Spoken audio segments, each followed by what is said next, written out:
Senator, thank you for making a few moments for us this morning. Hey, thanks for having me on. Can I read into your vote to proceed on this debate to mean that you would be okay with either of the three main options that we have, this repeal and replace, the straight repeal, or the skinny repeal, as we started to call it?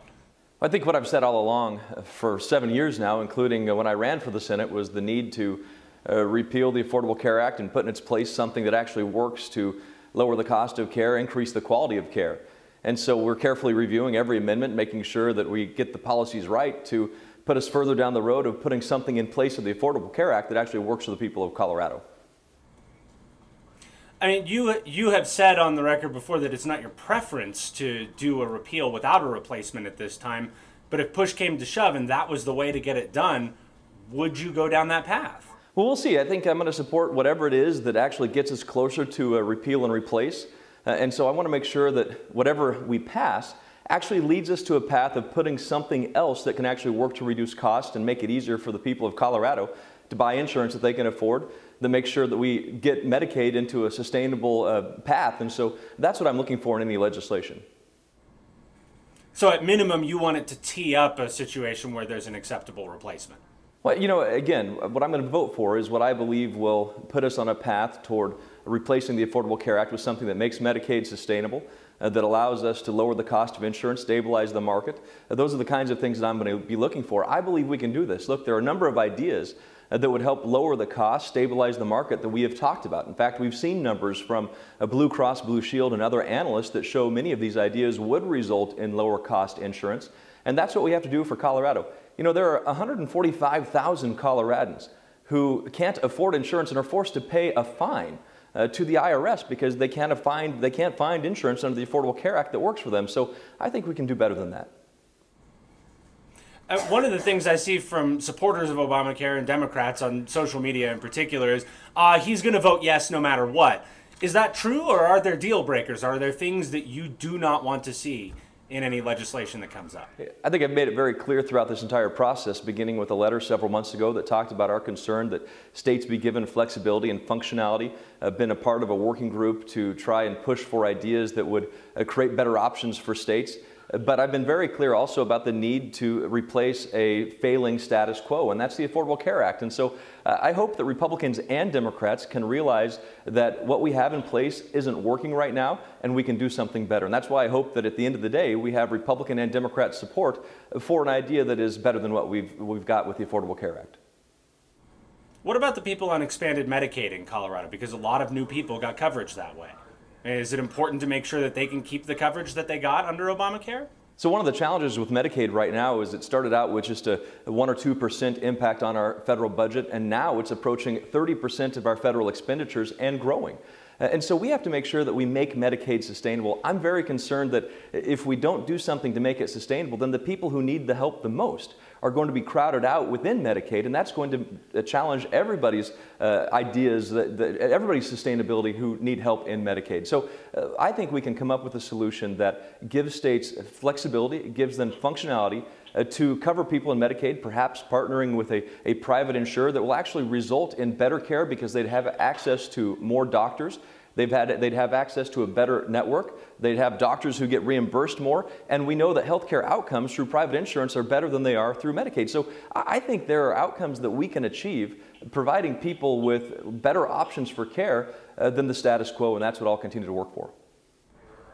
It sounds like in order to be sustainable, you think it needs to be smaller, that the expansion was unwise.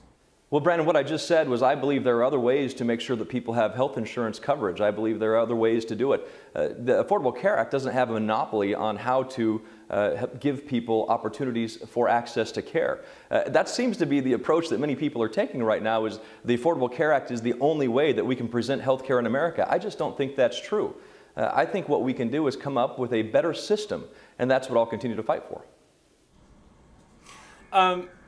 One of the criticisms we've heard is a lack of town halls on your behalf. I mean, we saw Mike Kaufman have these events where they were open to the public and people could come and grab the microphone and speak their piece. I know you've had group meetings with various constituency groups. Why not a big open town hall? How come you haven't done that, and would you commit to having one over the August recess? Well, over the past several months, I've had 400 meetings. My office and I have had over 400 meetings on healthcare We've done a series of teletown halls where we had over 50,000 people participate, listening to their feedback. And what we have to do across the state of Colorado is make sure that we take into account everybody's viewpoints. Knowing that there are people who support the Affordable Care Act, people who oppose the Affordable Care Act, people who want Obamacare repealed, people who want to keep Obamacare exactly like it is. I've done over 100 town hall meetings in my time in Congress. We've met with a number of employees around the state of Colorado who are concerned about their health care, different businesses, and we'll continue to reach out. So I look forward to listening to everybody across Colorado as we continue this debate and so many other important debates going forward. So will you have a town hall style meeting during the August break? Well, what I said, Brandon, is we've had town halls in the past. I look forward to continuing our outreach. We're going to continue to make sure that we're listening to the people of Colorado. What we've found is teletown halls have allowed us to reach out to 50,000 people. If we do a town hall that gets in the past 20, 50 people, maybe 1,000 people, we can still reach more people through other means, but we're going to do everything we can to reach out to the people of Colorado. So maybe some more of these remote sessions. Brandon, I've answered your question. Okay. One of the things we heard from Senator John McCain yesterday was sort of a denouncement of the process here. He decried the lack of hearings on this. He doesn't like the way it's moving forward. Do you wish there was more of a process? Do you wish there were committee hearings on this health care bill? And why move forward in this fashion, if so? I think John McCain made it very clear that he was upset and disappointed in the way the Affordable Care Act was passed 7 years ago, and he was upset with the way this has been handled today. I have said a long time ago that I wish we had public hearings, that we had more time. I was glad when we got more time to have this debate. It's important that we get this right. Unfortunately, I think Republicans and Democrats have not carried this debate out, whether it was 7 years ago or today, in a spirit that best represents the American people. I believe we can do better, and that's why I hope Republicans and Democrats will come together on an idea to find a solution for health care. Look, just because we have the Affordable Care Act in place doesn't mean it's the best idea. I think we can do better. Hey, Brandon, this is going to have to be our last question. I'm sorry. I want to get you really quick on this whole spat between President Trump and Sessions. I mean, we've seen some Republicans come out pushing back on what President Trump has been saying. Do you think that he needs to leave Sessions in the job? Are you troubled by him hinting that Sessions might lose his job?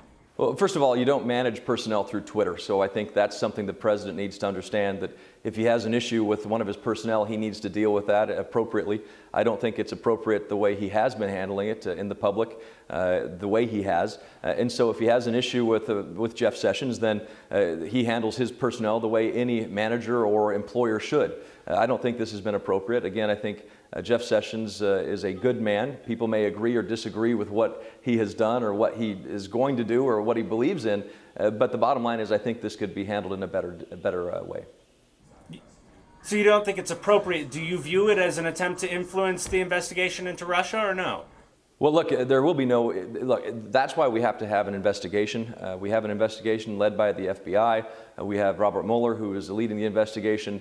We have an a bipartisan committee in the Senate that is leading this investigation. We have to get to the bottom of this. So I think that the challenge with what the president is doing is it leads to that kind of inference or assumption. And I don't think that's the inference and assumption that the American people should have. I don't think that's the kind of assumption or inference the president wants to give the American people. So he needs to change his direction on this. He needs to stop doing this and make sure that we proceed with the investigations into Russia, into meddling into an election, and get answers for the American people.